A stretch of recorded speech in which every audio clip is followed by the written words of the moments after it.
Simone Tebet deu um adeus ao governo Lula com estilo, pedindo impeachment e deixando todo mundo de queixo caído. A ex-ministra, que antes era praticamente a melhor amiga do Planalto, resolveu trocar o abraço pelo tapa e disparou críticas que fizeram o governo tremer na base. De aliada fiel à adversária ferrenha, Tebet mostrou que na política, hoje você está no palco e amanhã no camarote. O pedido de impeachment não foi só um susto, foi um terremoto político. Agora, o governo Lula está mais instável do que café em cima da mesa durante um debate acalorado. E o pior, a polarização no país aumentou tanto que até os memes estão se dividindo em times. Enquanto isso, os aliados de Lula estão se perguntando: será que ela começou uma tendência? E o futuro da política brasileira? Bem, tá mais incerto do que previsão do tempo em São Paulo. Uma coisa é certa, Simone Tebet acabou de virar o assunto do momento. E o Brasil não vai parar de falar nisso tão cedo. Veja o vídeo. Porque aqui também houve pedalada fiscal, aqui também houve criação de decretos suplementares que não cumpriram a meta fiscal. E aqui eu gostaria de dizer que eu não usei essa tribuna uma única vez para falar desse assunto. Hackeou-se por 2 anos as contas públicas. Fez-se a contabilidade criativa para esconder os desmandos com o dinheiro público, para maquiar e esconder o gasto excessivo além do limite. E alguém pode me perguntar, o que tem tudo isso a ver com o processo de impeachment do presidente da República? E eu respondo, tudo. Absolutamente tudo. A denúncia por crime de responsabilidade é a respeito de gestão fiscal, ou melhor, de irresponsabilidade fiscal com dinheiro público, com dinheiro alheio, porque é o dinheiro do povo. Poderíamos explicar para a dona de casa de uma forma mais simples. Ela vai hoje ao supermercado, ela não enche mais o carrinho.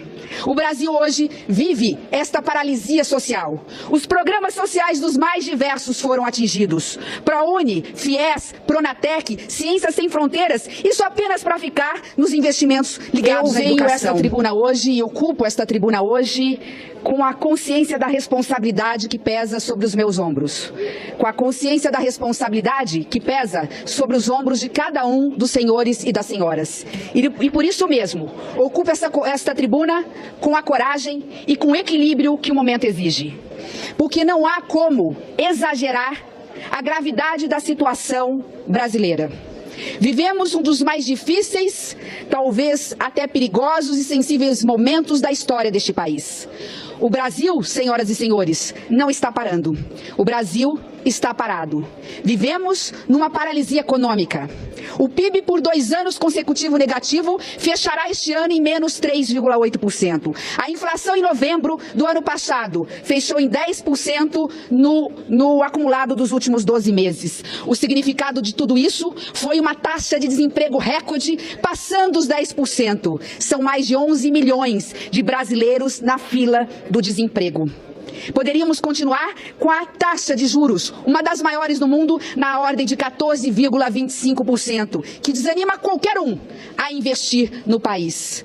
Desemprego mais inflação, sinônimo de diminuição da renda do trabalhador brasileiro. Poderíamos explicar para a dona de casa de uma forma mais simples. Ela vai hoje ao supermercado, ela não enche mais o carrinho. O Brasil hoje vive esta paralisia social. Os programas sociais dos mais diversos foram atingidos. ProUni, FIES, Pronatec, Ciências Sem Fronteiras, isso apenas para ficar nos investimentos ligados à educação.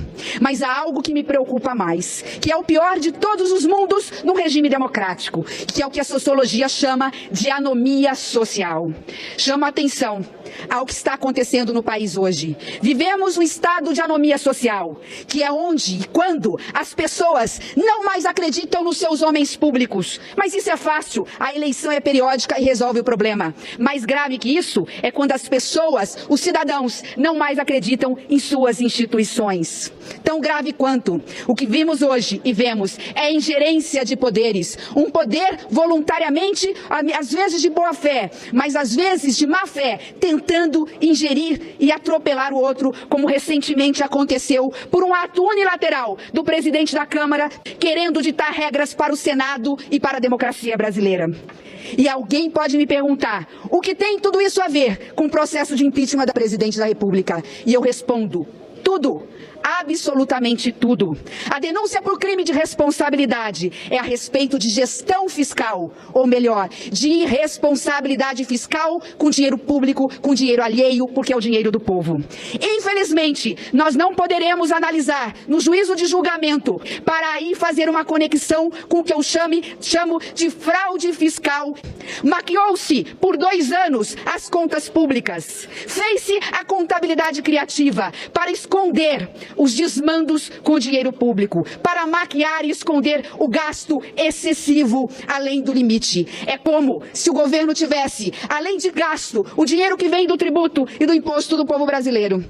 Teria e teve e fez. Entrou no cheque especial. Mais grave que isso, pegou o dinheiro não emprestado com bancos públicos, porque ele é o que opera, ele tem o controle em cima desse banco, então ele não pegou o empréstimo, embora se fale em operação de crédito ilegal, o que houve foi uma coação, porque os bancos públicos não podiam dizer não para o governo federal. O resultado de tudo isso é uma conta astronômica a ser paga por todos nós. O resultado de tudo isso significa que gastou-se o que podia e o que não podia. Abriu-se créditos suplementares sem autorização desta casa. Até aí não é o grande problema, mas em descumprimento da meta fiscal. E aí, pós-eleição, para se cobrir as contas, teve-se que contingenciar. Para que aqueles que estão nos assistindo nos entendam, contingenciamento significa corte, parar de gastar.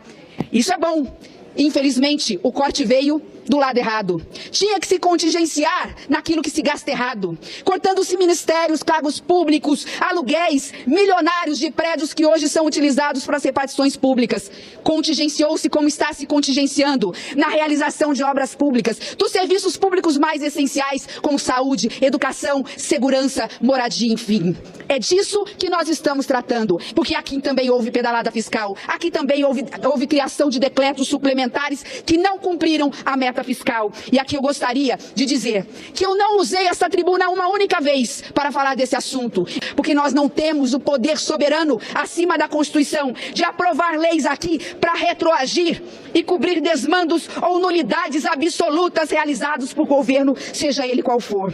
Meus amigos, é mais uma que pula do barco e sai disparando contra Lula e o seu desgoverno. Por 2 anos, Simone Tebet fingiu não ver o que Lula e o petismo estavam fazendo com o país, afundando a economia na recessão, descumprindo todas as promessas de campanha, gastando rios de dinheiro com viagens sem fim, reformas desnecessárias. E em meio a tudo isso, os escândalos de corrupção voltaram a fazer parte do cotidiano do brasileiro.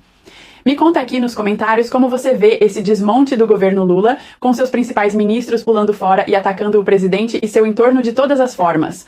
Nada como ouvir tudo o que já sabemos da boca de quem estava lá dentro, não é mesmo? E se você ainda não é inscrito, se inscreve aqui no canal, curte o vídeo para aumentar o seu alcance e, é claro, compartilha com seus amigos e inimigos para que mais pessoas conheçam a verdade sobre esse governo de faz de contas. Nos vemos no próximo vídeo.